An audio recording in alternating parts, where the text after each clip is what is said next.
Tadepalligudem Janasena MLA Bolisetti Srinivas గారు వంగవీటి రంగాను ఉద్దేశించి కొన్ని సంచలనమైన వ్యాఖ్యలు చేశారు. అయితే ఒకప్పుడు వంగవీటి రంగా హత్యకు గురయ్యారని, అయితే దానికి సంబంధించి ప్రభుత్వం యొక్క పాత్ర ఉందంటూ కూడా ఆయన కొన్ని కీలకమైన వ్యాఖ్యలు చేశారు. మరి దీన్ని ఏ విధంగా చూడొచ్చు? మరి దీని గురించి విశ్లేషించుకోవడానికి మనతో పాటు జనసేన రాష్ట్ర అధికార ప్రతినిధి శ్రీనివాస్ గారు ఇప్పుడు మనతో ఉన్నారు. నమస్తే సార్. సార్, మరి తాడేపల్లిగూడెం జనసేన ఎమ్మెల్యే బొలిశెట్టి శ్రీనివాస్ గారు వంగవీటి రంగాను ఉద్దేశించి కొన్ని కీలకమైన వ్యాఖ్యలు చేశారు. ఆయన అంటే గతంలో ఆయన హత్యకు గురయ్యారని, అలాంటిది ఆయన హత్యకు గురైనప్పుడు ప్రభుత్వం యొక్క సహకారం ఉంది, అండ్ అది కూడా టీడీపీ పార్టీ అప్పుడు ప్రభుత్వంలో ఉందని చెప్పొచ్చు. సో ఏ విధంగా చూడొచ్చు అంటారు దీన్ని? సరే, బొలిశెట్టి శ్రీనివాస్ గారు మా పార్టీ ఎమ్మెల్యే, నాకు మంచి మిత్రులు, మంచి వ్యక్తి కూడా, బోళాబోళే మనిషి. సరే, ఆయన మరి ఏ సందర్భంలో అంటే రంగా గారి విగ్రహావిష్కరణకి ఏదో ఎక్కడికో వెళ్ళి అక్కడ ఈ వ్యాఖ్యలు చేసినట్టుగా ఇప్పుడు నేను సోషల్ మీడియాలోనే అక్కడ చూడడమే చూశాను. మరి ఏ ఉద్దేశంతో చేశారో లేకపోతే ఆ కారణాలు ఏంటన్నది నాకు తెలియదు. ఆ విషయం అప్రస్తుతం కూడా. ఎందుకంటే నేను ఆయనతో మాట్లాడకుండా ఎందుకు చేశారని మాట్లాడకుండా నేను దాని గురించి రెస్పాండ్ అవ్వడం కూడా కరెక్ట్ అయిన విధానం కాదు. కాకపోతే ఈ మధ్య కాలంలో జరుగుతున్నటువంటి పరిణామాలన్నీ చూస్తుంటే వంగవీటి మోహన్ రంగా గారి హత్యకి కారణాలు ఎవరైతేనా అప్పటికున్నటువంటి పరిస్థితులు ఏంటి, అప్పటికున్నటువంటి రాజకీయ వ్యక్తిగత కారణాలు అనేకం ఉన్నాయి. అప్పుడు వంగవీటి మోహన్ రంగా గారు అంటే ఒక విధమైనటువంటి ఐకాన్, పేద ప్రజలకు ఐకాన్, ఒక కులానికి కాదు. మెయిన్ ఏమైపోతుందంటే ఇప్పుడు ఉన్నటువంటి చరిత్ర అంతా ఏ విధంగా అయిపోయిందంటే వంగవీటి మోహన్ రంగా గారు కాపు సామాజిక వర్గానికి ఒక బలమైన నాయకుడు అన్నట్టుగా ముద్ర వేస్తున్నారు. నిజంగా ఆయన ఒక కులానికి సంబంధించిన నాయకుడు కాదు, అది అతను అందరవాడు. ఆ హత్యగా జరిగిన తర్వాత రాష్ట్రం అల్లకల్లం అయింది. అప్పట్లో రెండు సామాజిక వర్గాల మధ్యన విపరీతమైనటువంటి విద్వేషాలు రగిలిచ్చింది. ఆస్తి నష్టం, ప్రాణ నష్టం అనేకం జరిగినాయి. మన ఆంధ్ర రెండు ఉమ్మడి రాష్ట్రాల రాజకీయ చరిత్రలో అటువంటి ఘటనలు ఎక్కడ జరగల, అంత ఘటనలు జరిగినాయి. దాదాపు 42 మంది చనిపోయారు. అనేక బస్సులు దహనాలు, రకరకాలు రెండు వర్గాల మధ్య అంటే రెండు కులాల మధ్య ఇంకా స్పష్టంగా చెప్పాలంటే విద్వేషాలు రగిలిచ్చేటువంటి కారణాలు అయినాయి. నిజంగా వంగవీటి మోహన్ రంగా గారు కూడా ఎప్పుడూ కూడా ఒక కులానికి ప్రాతినిధ్యం వహించలా. ఆయన భార్య పెళ్లి చేసుకున్న కూడా ఆయన భార్య కూడా కమ్మ సామాజిక వర్గానికి చెందింది. ఆమె కూడా తర్వాత ఎలక్షన్స్ లో పోటీ ఎమ్మెల్యేగా కూడా అయ్యారు. తర్వాత కాంగ్రెస్ పార్టీలో జాయిన్ అయ్యారు, రకరకాల తర్వాత తెలుగుదేశం పార్టీలో జాయిన్ అయ్యారు. ఇవన్నీ ఉంది. ఏంటంటే ఈ రోజున ఈయన వ్యాఖ్యలు వెనుక చాలా మంది మాట్లాడడం తోటి అప్పుడు ఉన్నది తెలుగుదేశం పార్టీ కదా, తెలుగుదేశం పార్టీ హస్తం ఉంది అనేటి విధంగా కొంతమంది వ్యాఖ్యలు చేస్తున్నారు. నిజంగా అదే అయ్యుంటే రంగా గారి కొడుకు ఇప్పుడు ఏ పార్టీలో ఉన్నాడమ్మా? వంగవీటి రాధా గారు తెలుగుదేశం పార్టీలో ఉన్నారు కదా. మరి తన తండ్రి హత్యకి కారణమైనటువంటి పార్టీలో ఆయన ఎందుకుంటారు?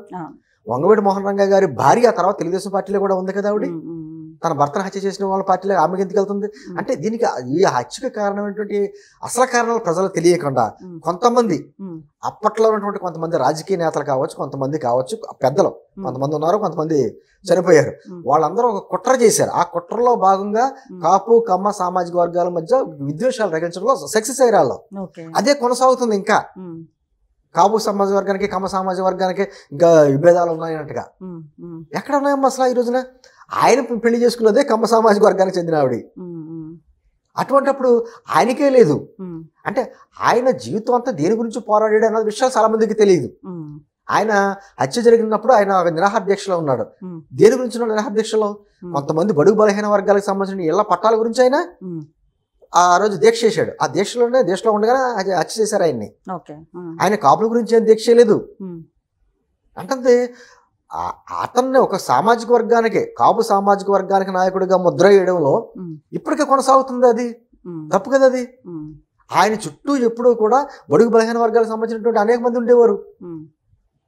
అప్పట్లో 88లో ఏదో కాపునాడు అనేటువంటి ఉద్యమం పెద్ద మహాసభ విజయవాడలో పెట్టి కాపు నాయకుడి కింద వంగవీటి మోహన్ రంగా గారిని అందరూ అంటాలో నిజంగా ఆయన ఒక కాపు సామాజిక వర్గం నాయకుడి కింద అలా చేసుకుంటూ వచ్చారు.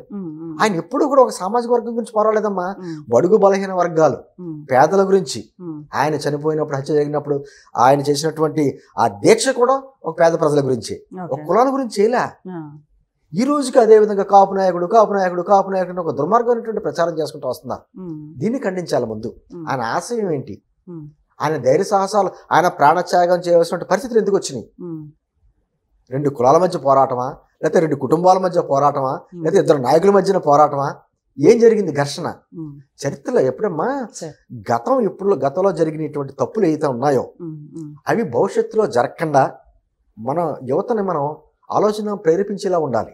అంతేకాని సమాజంలో విద్వేషాలు రగిల్చేలా ఉండకూడదు. ఎప్పుడైనా సరే గతం గతహ, దాని నుంచి అనుభవాలు నేర్చుకోవాలి. ఆ తప్పిదాలు మళ్ళీ జరగకుండా చూసుకోవాలి. వంగవీటి మోహన్ రంగా గారు మనం ఈ మధ్యకాలంలో ఒకసారి పవన్ కళ్యాణ్ గారు కూడా ప్రస్తావించారు. ఆయన బయటకు వస్తే అసలు ఎలా ఉండేదంటే కొన్ని వేలాది మొత్తం స్ట్రక్ అయిపోయింది.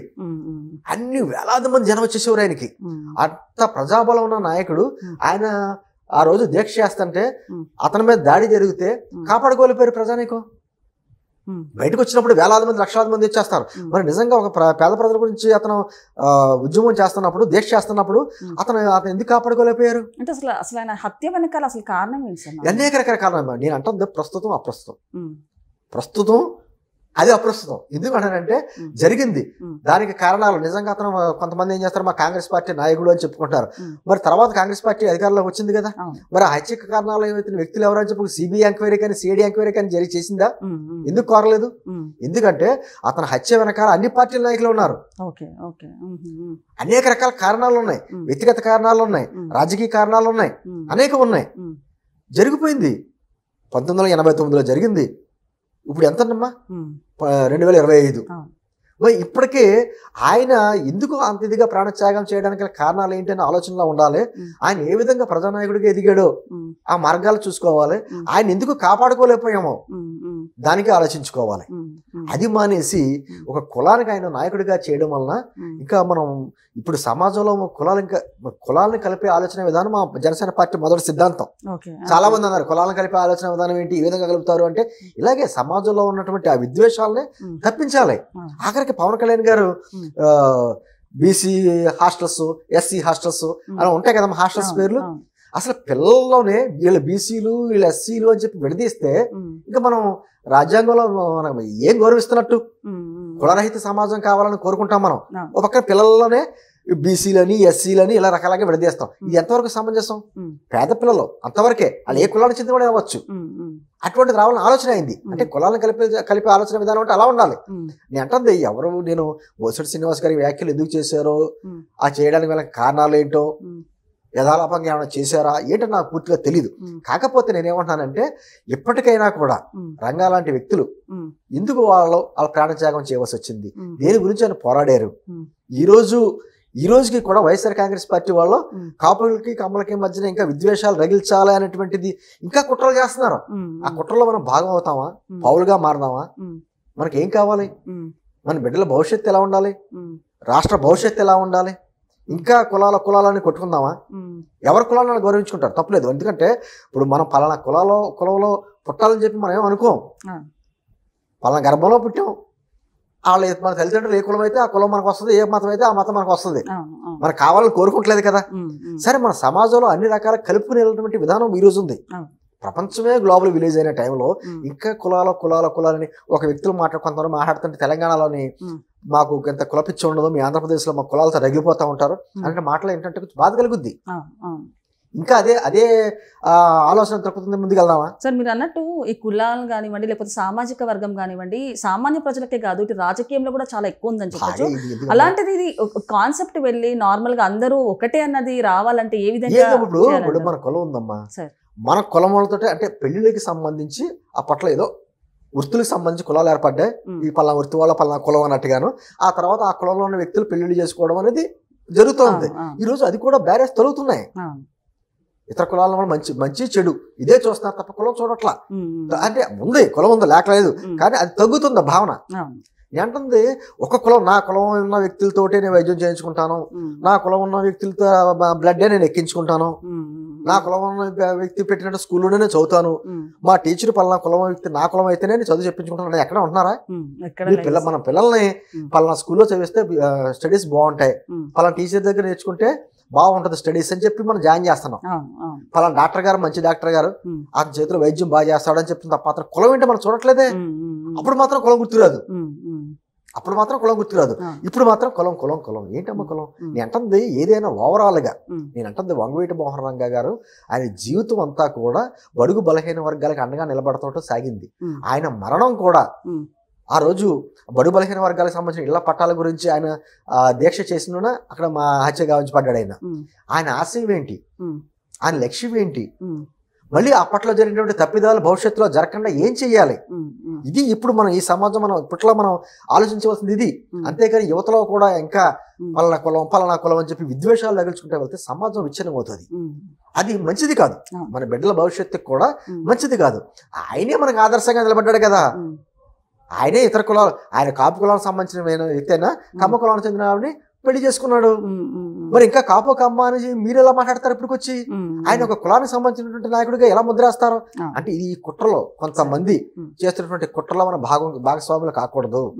ఆయన అందరవాడు, అందరినీ కలుపుకున్న వ్యక్తి, అందరి గురించి పోరాడిన వ్యక్తి. అదే మనం కొనసాగించాలి. రంగా గారికి నిజంగా నివాళులు అర్పించడం అది. అంతే తప్ప ఈ విధంగా కులాల గురించి ఎక్కడ ఎవరో కూడా ఒక స్థాయి ఉన్న నాయకులు ఇంకా కులాల గురించి వాటి గురించి మాట్లాడకుండా మన సిద్ధాంతం పవన్ కళ్యాణ్ గారు పెట్టినటువంటి 7 సిద్ధాంతాల్లో మొట్టమొదటి సిద్ధాంతమే కులాలను కలిపే ఆలోచన విధానం. దానికి ముందు సాగితే అద్భుతమైనటువంటి రాష్ట్ర భవిష్యత్తు బాగుంటుంది, మన బిడ్డల భవిష్యత్తు బాగుంటుంది. ఆ విధంగా ఆలోచిస్తారని మాత్రం కోరుకుంటున్నాను. ఓకే సార్, నమస్తే.